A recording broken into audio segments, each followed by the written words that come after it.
Welcome to AG's Ace. To rotate or not is the question. Now, that is the very big question which is now confronting international cricket these days, and the rotation policy of England and of other teams is being questioned. Currently, the English team has been under fire and is still, that topic is under discussion. And because India and England face off in the T20 series now in India, this is one major issue that is being discussed, and there are very interesting different point of views. So one of the important things is that to remember is that very few teams have their deep player resources to have two teams. Basically, you need at least two teams with equal firepower to go in for a successful rotation policy. How many teams in this sphere have those deep resources? That is the question. India does have it. It has a magnificent bench strength now, thanks to a lot of the steps which BCCI has taken and the contribution of the NCA and the IPL. But the point to remember is that when it came to the Test series, what England tried to do with juggling some of its players came in for a lot of heat. Joe Root, after losing the series quite badly, had to say and admit it towards the end that, well, this is a policy which is being tested and you cannot wait for players to keel over. And that's an important point. But the England Cricket Board's rotation policy during the Test series against India and Sri Lanka has left many of the former players pretty annoyed, like Sir Geoffrey Boycott, Sir Ian Botham, and Michael Vaughan. Many of them question the fact that why are you not playing your full strength against India?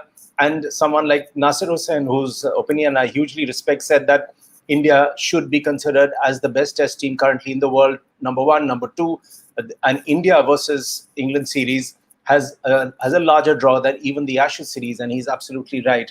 But that did not happen when it came to England. Now, as things stand, the England 11 that will take the field in the 5 T20 series against India, it will look distinctly different in character than the side which lost in the Test series, and this one will be a full strength England team. England have looked to manage the workload of players. Jos Buttler, Stuart Broad, Ben Stokes, Moeen Ali, Johnny Bairstow, and James Anderson have been rotated by the team management during the Test series. The criticism level on the team as they lost the second Test match against India with players like Buttler, Anderson, and Bairstow missing. But that point, while quite a few of the former players have hammered the ECB, some players have really praised it, and a surprising positive comment has come from South Africa pacer Dale Steyn, and he went on record to say that England's rotation policy is slowly building an army of amazing cricketers. We may criticize it now, but with 8 ICC tournaments scheduled for the next 8 years, they are really not going to struggle for international experience when picking the teams. That is what Steyn mentioned.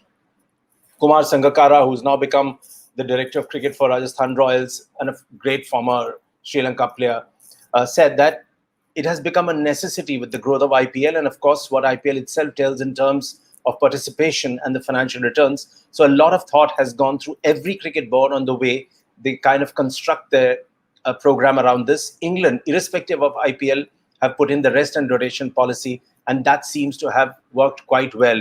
Sangakkara may say it has worked quite well, but for a lot of English fans, it didn't go down too well, considering the way they lost to India in the 4-match Test series, and at times pretty badly. Sangakkara also makes a point that some boards are looking at the areas where they keep their core players playing international cricket for much longer in terms of allowing the opportunity to players to play franchise cricket, like in the IPL.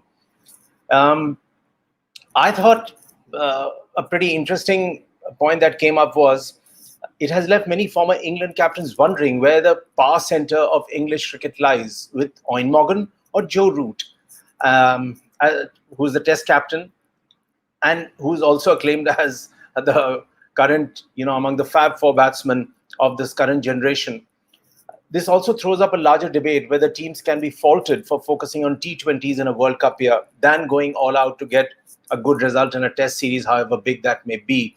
Michael Vaughan, former England captain, said it is very clear where the leadership power lies in English cricket. It is with Morgan and not Joe Root. I'm pretty sure that Morgan went to the selectors and Ashley Giles and said he wanted his best team at all times this year in the T20. And having won the ODI World Cup previously, it obviously puts him in a much better position. So the simple thing here to understand is that between Morgan and Joe Root, Morgan seems to have the larger clout to say that irrespective of anything, whenever I play an important team against an important team, I want my full strength team playing, and he is making that happen. A couple of points I want to make is that, like it or not, rotation is here to stay. How it is managed is the key.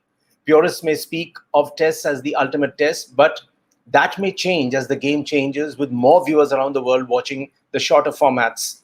I know how derisive Michael Holding is towards the shorter format, but it's more or less certain that that is the way it is going to go. Of course, Test cricket needs to be protected. Under multi-format captains, it would be an interesting point to see who gets a full strength side. That is where the comparison between a Morgan and a Joe Root is coming up. The England rotation policy in India for the Test clearly did not work. Some of their best players were missing at a point where they needed them the most.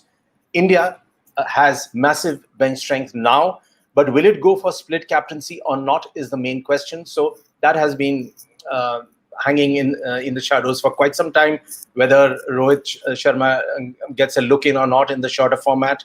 Of late, he has been pretty cool towards this point, and obviously he will not say anything, but even when he was asked whether he would be opening or not in the T20 series, said, I'm neither the captain nor am I the coach. So that is a point to remember. To rotate or not is the question. Thanks for watching.